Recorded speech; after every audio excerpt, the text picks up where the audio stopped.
سب سے پہلا گھر جو لوگوں کی عبادت کرنے کے لیے مقرر کیا گیا تھا وہی ہے جو مکے میں ہے، بابرکت اور جہان والوں کے لیے موجب ہدایت۔ اس میں کھلی ہوئی نشانیاں ہیں، جن میں سے ایک ابراہیم کے کھڑے ہونے کی جگہ ہے۔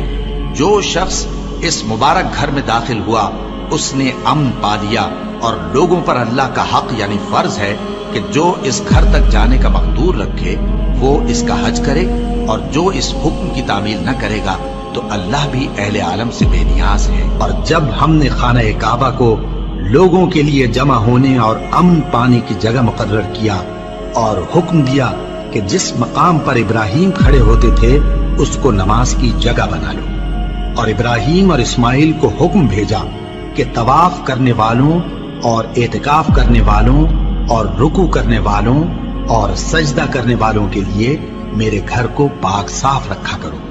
بے شک کوہ صفا اور مروہ اللہ کی نشانیوں میں سے ہیں، تو جو شخص خانہ کعبہ کا حج یا عمرہ کرے اس پر کچھ گناہ نہیں کہ دونوں کے درمیان چکر لگائے، بلکہ یہ ایک نیک کام ہے، اور جو کوئی نیک کام کرے تو اللہ قدردان ہے، دانا ہے۔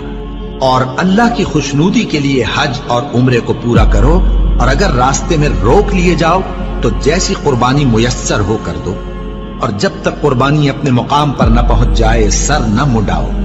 اور اگر کوئی تم میں بیمار ہو یا اس کے سر میں کسی طرح کی تکلیف ہو تو اگر وہ سر منڈا لے تو اس کے بدلے روزے رکھے یا صدقہ دے یا قربانی کرے۔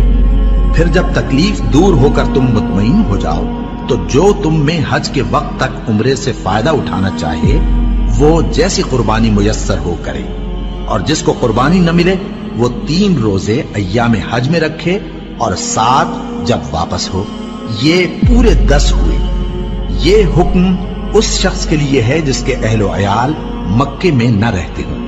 اور اللہ سے ڈرتے رہو اور جان رکھو کہ اللہ سخت عذاب دینے والا ہے۔ حج کے مہینے معین ہیں جو معلوم ہیں، تو جو شخص ان مہینوں میں حج کی نیت کر لے تو حج کے دنوں میں نہ عورتوں سے اختلاط کرے، نہ کوئی برا کام کرے اور نہ کسی سے جھگڑے۔